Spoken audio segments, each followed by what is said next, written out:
जितने एमएनए थे ये जाली है, जितने एमपी थे ये जाली है, और जाली एमपी और एमएनए से वोट देने के बाद ये सदर और वजीर आजम बने हुए ये भी जाली है।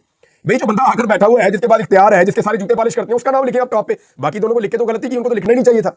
लेकिन अमेरिकन जो है ना वो बज़ाहिर जमहूरी है, उन्हें ये पता है कि हमने जो ऑर्डर है वो क्या होना चाहिए, उसूलन उनको पता है। आइन के अंदर लिखे हुए ओतों के मुताबिक आप चले तो ये ऑर्डर ठीक है, लेकिन अगर आप जमीनी हकायक के मुताबिक चले तो ये ऑर्डर गलत है। वहां ये ऑर्डर होना चाहिए था पहले नंबर पे आर्मी चीफ, दूसरे नंबर पे जो है वो सदर को ले आते, फिर 30-40 बंदों के बाद जो है वो शहबाज शरीफ साहब का नाम आता है। ये तो इससे बेहतर है कि वो आर्मी चीफ के बाद नीचे पूरी हायरार्की वहां से लिखते, नंबर 1, नंबर 2, नंबर 3, नंबर 4, ऐसे सबका नाम लिखते और आखिर में शहबाज शरीफ का नाम लिखते। लेकिन चले उन्होंने ये लिखा है, देखते हैं गवर्नमेंट ऑफ पाकिस्तान इसका जवाब क्या देती है, या पाकिस्तान की एस्टेब्लिशमेंट फौज पे इसका जवाब नहीं देगी, क्योंकि फौज ने कभी भी अमेरिका को मनफी जवाब नहीं दिया। और ये देखें, ये एक कांग्रेसमैन की जानिब से है, ये अभी हुकूमत की जानिब से नहीं आया। वो ये कह रहे हैं कि मैं अपनी हुकूमत को भी लिखूंगा। दूसरा, मैं आपको पहले बता चुका हूं कि अमेरिका के अंदर दो चीजें और होने जा रही हैं। एक, अमेरिका में जो ओवरसीज पाकिस्तानी है वो एक करारदाद लेकर आना चाहते हैं जिसको बाइंडिंग रेजोल्यूशन कहते हैं, जो एक कानून की हैसियत रखती है। अगर वो करारदाद पास हो गई तो अमेरिका को उस करारदाद के मुताबिक एक्शन लेने पड़ेंगे। एक तो आप ये बात ज़हन में रखें। दूसरा, जो ओवरसीज पाकिस्तानी है अमेरिका में, वो एक काम और भी करने जा रहे हैं। वो काम ये है कि एक रिपोर्ट है उनके पास, ना सिर्फ वो रिपोर्ट है बल्कि एक तहकीकाती रिपोर्ट है। उन्होंने एक फॉरेंसिक इन्वेस्टिगेशंस करवाई थी एक एजेंसी से, जिन्होंने बड़ी तफसील इसकी डिटेलिंग इसकी की थी कि 9 मई का वाकया कैसे हुआ, इससे पहले क्या हुआ, इसके बाद क्या हुआ। उनके पास कोई 25 के करीब ऐसे इंटरव्यूज हैं जो आपने आज तक नहीं देखे, उनके पास ऐसी फुटेजेज हैं जो आपने आज तक नहीं देखी है, उनको छुपाया गया। कुछ मेहमानों ने उनको कुछ चीजें पहुंचाई हैं। तो अमेरिका में बाकायदा एक प्राइवेट एजेंसी ने इसके ऊपर पूरी तहकीकात की थी, और ये ओवरसीज पाकिस्तानियों ने बाकायदा पैसा देकर करवाई थी। और वो बड़े हाई प्रोफाइल लोग हैं, वो बड़े सही तरीके से साइंटिफिक बुनियादों पर वो अपना काम करते हैं। तो उनकी रिपोर्ट मौजूद है। आने वाले दिनों में ओवरसीज पाकिस्तानी उस रिपोर्ट को ट्रंप एडमिनिस्ट्रेशन के सामने रख के इस मामला को मीडिया के सामने भी लेकर आएंगे। ये मामला उठेगा आने वाले दिनों में। तीसरी एक और डेवलपमेंट जो वो करने जा रहे हैं कि जैसे उन्होंने पहले एक लेटर लिखा था और कांग्रेसमैन से खतूत उसके ऊपर साइन करवाए थे, 1, 2, 3, 4, 5, 6, 7, 8, तो पहले वो 50 से ऊपर, वो 60 से ऊपर पहुंच गए थे।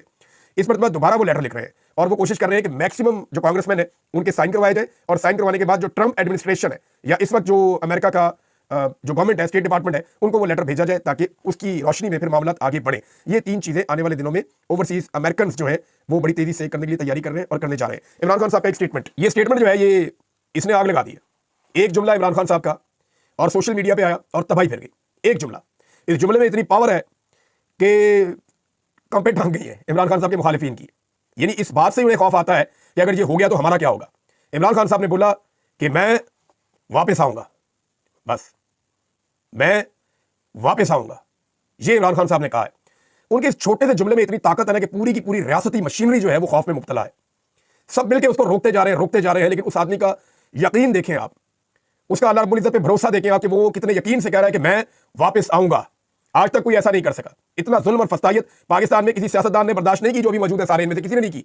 जुल्फिकार अली भुट्टो की कैद को मैं एक कैद मानता हूं, या जो शेख मुजीब के साथ किया गया उसको मैं मानता हूं। ये पुराने अदवार के अंदर होता था।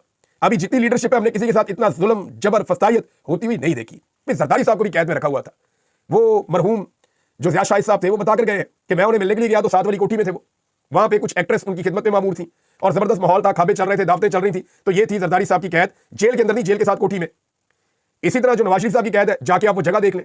शहबाज शरीफ साहब का अपना लिखा हुआ लेटर है कि मेरे भाई का एसी नहीं उतारना, और इमरान खान साहब ने इस कैद में एसी देखा ही नहीं कि कैसा होता है। तो इमरान खान की कैद में और इन सब लोगों की कैद में जमीन आसमान का फर्क है। तो इमरान खान साहब जब ये जुमला बोलते हैं ना कि मैं वापस आऊंगा, तो इनके 14 तबक रोशन हो जाते हैं। इनकी हड्डियों के अंदर जो है वो खौफ उतर जाता है। उतरना भी चाहिए। जब आपने ऐसी हरकतें की हैं तो उसका खुमियादा तो आपको भुगतना पड़ेगा। अवाम तो आपकी शक्ल देखने के लिए तैयार नहीं है, आपका नाम सुनने के लिए तैयार नहीं है, और जिसको अवाम लीडर मानती है वो अब सिर्फ जेल के अंदर है। ये चंद सुलाखे हैं, इनसे बाहर आने के बाद फिर वो आपके काबू नहीं आएगा। जो मुझे समझ आ रही है अब तक वो तो यही है। लेकिन देखते हैं इमरान खान साहब, देखें वो अभी तक तो कंप्रोमाइज नहीं कर रहे, और मुझे नहीं लगता कि वो कंप्रोमाइज करेंगे, क्योंकि उनके पास अब खोने के लिए बचा कुछ नहीं है। जो कुछ ये कर सकते थे उन्होंने कर दिया। उनकी इज्जत तक को तो उछालने की कोशिश की है, लेकिन उसके बावजूद आफरीन है उस आदमी पे कि उसने हार नहीं मानी। अब जनाब इमरान खान साहब का स्टेटमेंट आपको पढ़ के सुना देते हैं। जेल से उन्होंने अपने अकाउंट के ऊपर एक स्टेटमेंट लगाया, क्योंकि पाकिस्तान का मीडिया उसको रिपोर्ट नहीं कर रहा, लिहाजा हम आपको दोबारा ये जिम्मेदारी उठाएंगे और आपको इमरान खान साहब का स्टेटमेंट पढ़ के सुनाएंगे। इमरान खान साहब कहते हैं कि पाकिस्तान इस वक्त टाउट्स के कब्जे में है। एक ऐसा टाउट सिकंदर सुल्तान राजा भी था, जो 2024 इलेक्शन चोरी का सरगना है, और उस पर आर्टिकल 6 के तहत कार्रवाई होनी चाहिए ताकि दोबारा कोई ऐसी हरकत ना करे। मोहसिन नकवी के पास ऐसी कौन सी गिद्दर सिंगी है जो इस पर ओहदों की बारिश की गई।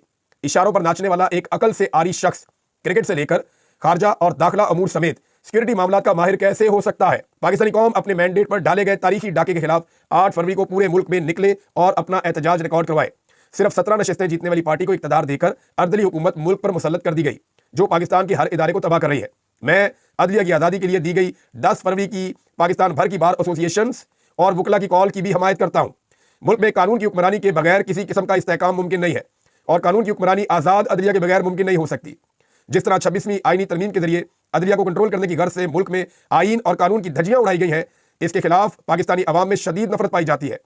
जो हालात हैं, इससे यह तासुर मिलता है कि मौजूदा निज़ाम जमहूरियत के खिलाफ बाकायदा बरसरे पैकार है और रोज एक ऐसा नया कदम उठाया जाता है जो जमहूरियत की रूह के ऐन मुनाफी हो। रवायती मीडिया तो पहले ही बूटों के नीचे दबा हुआ है, अब पीका का काला कानून मंजूर करके अवाम की हक के रायदही का वाहिद जरिया भी यानी सोशल मीडिया भी मार्शल लॉ लगा दिया गया है उसके ऊपर भी। ये जबानबंदी की कभी तरीन कोशिश है और पाकिस्तान को बैन अवी पाबंदियों से करीब तर करने में अहम किरदार अदा करेगा। पाबंदियां लग जाएंगी इसके बाद आपके ऊपर, और इमरान खान साहब पहले इशारा कर रहे हैं, मैं बार बार बता रहा हूं कि ये हरकतों से बाद आ जाओ, इंटरनेशनल पाबंदियां लग जाएंगी, फंस जाओगे सारे के सारे।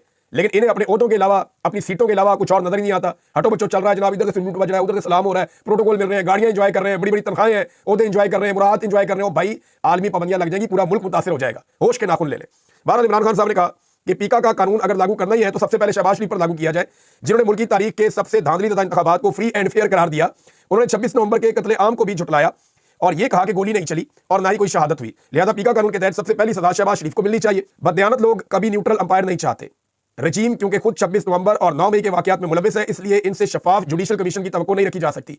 हम जुडिशल कमीशन का क़याम सिर्फ इसलिए चाहते हैं क्योंकि हम इंसाफ के मुतलाशी हैं। जो मुजरिम है वो नहीं चाहते कि हकीकत सामने आए।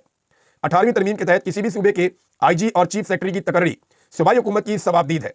एक मरतबा फिर आइन की धज्जियां बखेरते हुए सूबाई हुकूमत के दिए गए 3 नामों को अपने पॉकेट लाश के जरिए रद्दी की टोकरी में फेंक कर खैबर पख्तूनख्वा में वफाक की मर्जी का आईजी इंस्टॉल कर दिया गया है।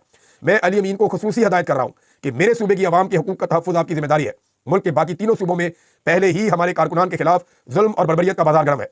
अगर खैबर पख्तूनख्वा में भी हमारे कारकुनान को यह सब बर्दाश्त करना पड़ा तो इसकी जिम्मेदारी सूबाई हुकूमत और वज़ीर आला पर होगी। हमारे किसी वर्कर के खिलाफ कोई ज्यादती हुई तो फौरी एक्शन लेकर आईजी को फारिग करना है। यह जनाब अली अमीन गंडापुर को इमरान खान साहब ने कहा। गंडापुर ने भी जवाब दिया, सोशल मीडिया पे दिया ट्वीट करके। खैबर पख्तूनख्वा में ना किसी को जरूरत है और ना हिम्मत कि वो किसी के साथ ज्यादती, सियासी इंतकाम या सियासी जबर करे। इसका सवाल ही पैदा नहीं होता। खान साहब आप जल्द रहा होंगे इंशाअल्लाह, और जब तक आप रहा नहीं होते, जो जिम्मेदारी आपने बहैसियत वर्कर हम सबको दी है, पूरी तहरीक इंसाफ अपनी जिम्मेदारी आपकी तवक्कुआत के मुताबिक निभाएगी। इसका सबूत हम सब कारकुनों ने पहले भी दिया है और आइंदा भी आपके अहकामात के मुताबिक किसी भी कुर्बानी से दिरेग नहीं करेंगे।